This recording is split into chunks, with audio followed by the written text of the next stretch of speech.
Some 30 years ago, School S21 in Phnom Penh stopped giving lessons. Its classrooms became instead the scene of unimaginable horror. Some 15,000 people were tortured to death in these classrooms during the rule of the Khmer Rouge. But now, some of the people responsible may finally face justice. I'm Taimur Nabili, and on this edition of 101 East, we ask, is Cambodia's long national nightmare nearing an end?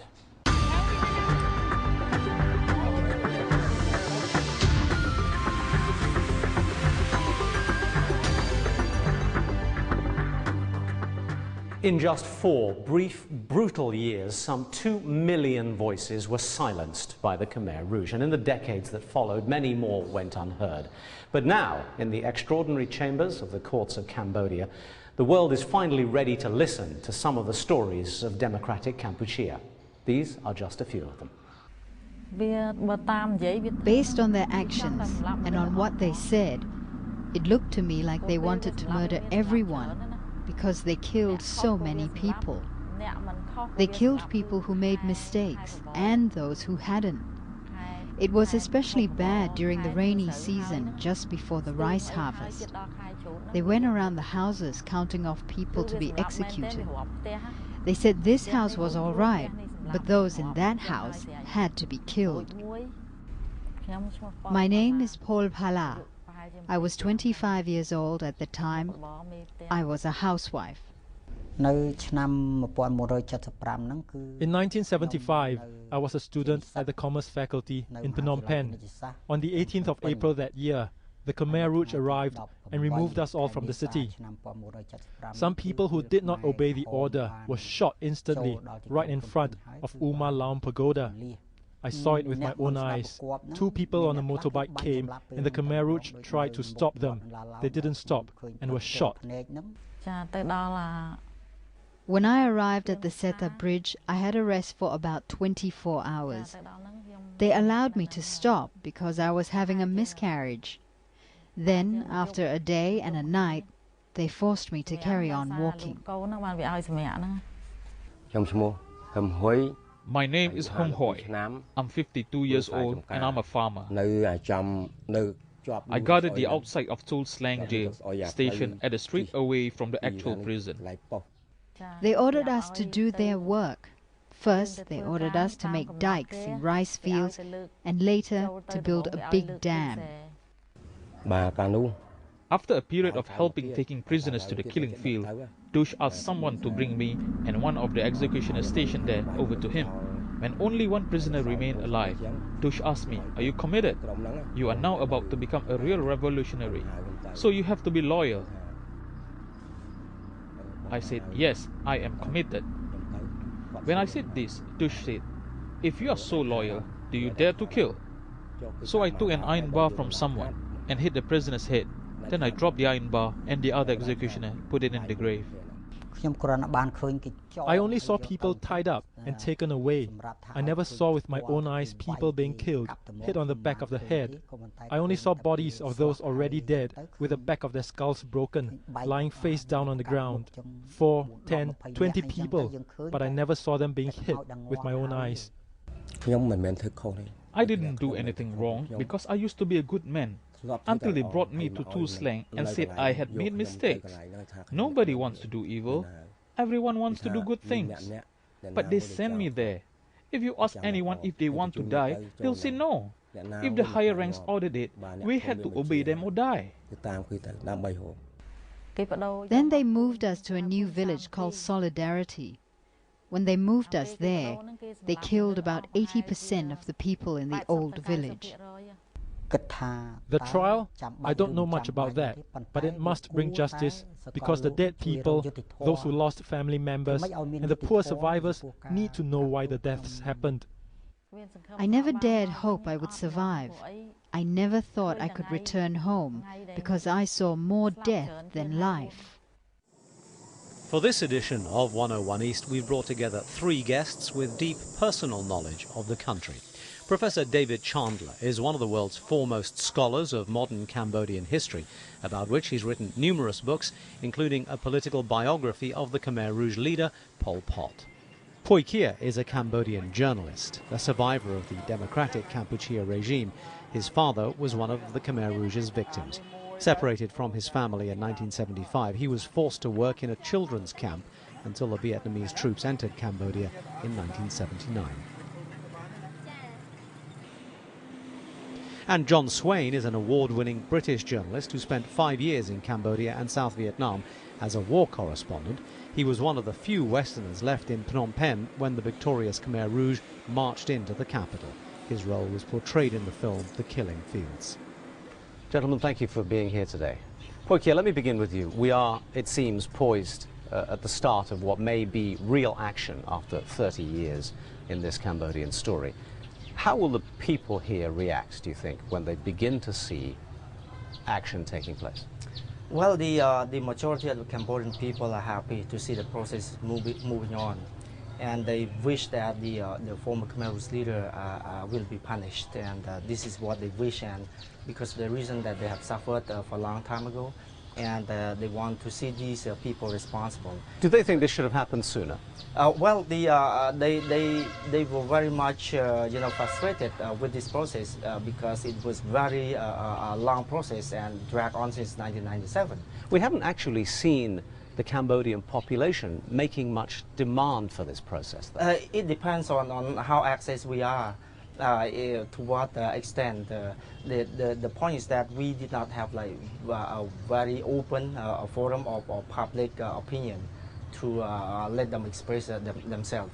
It's very limited so far. David, why is it that we are 30 years on and only now beginning to see this taking place? Well, it's a long story. I don't go into all the details, but the first 10 years, of course, was when Cambodia was isolated and the Western world was not pushing for these trials. The last 10 years, since there's been some pressure, there's been all kinds of difficulties on both sides of the bargaining table to how to form this this tribunal, how to put it together. But in real terms, there's an absence of political will, surely. I mean, one can talk about, well, there was this and there was that, but...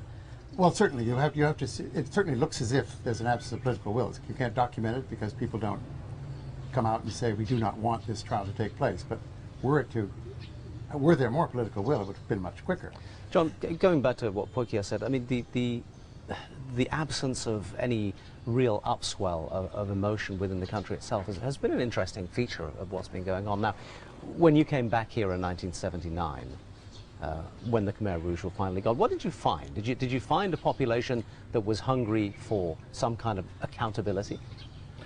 I didn't find a population which was hungry for accountability. I found a population which was on its knees, which just wanted to survive. And it hadn't got beyond that stage. It was the city which we're sitting in now was empty.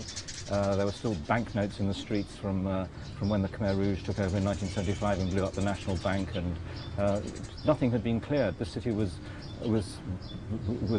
crumbling. It was devastated, and all the people who were living here, who had come back here in 1979, weren't even the population of the city, because most of the population of the city... So people really looking just to get on with their lives more than anything else? They just wanted to eat and survive, basically, and weren't in the position of thinking of coming to terms with the past. Is that how it is now? I mean, are the Cambodians actually rather more interested in the issues of poverty and land and oil than they are about this trial? Yeah, this is what I'm thinking of, and this is one of the major problems being faced by Cambodia today.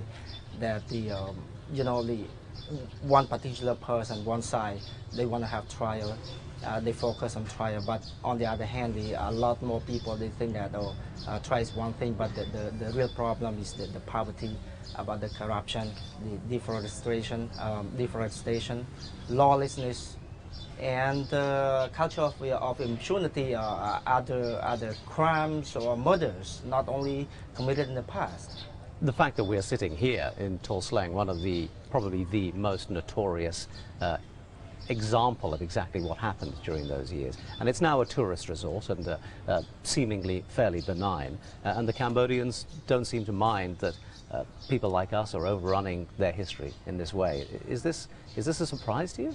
No, it depends on people and depends on whom you ask. And to me, I think, again, Well, we just want to have at least this kind of justice bring about to Cambodian people. What do you think justice here will involve, John?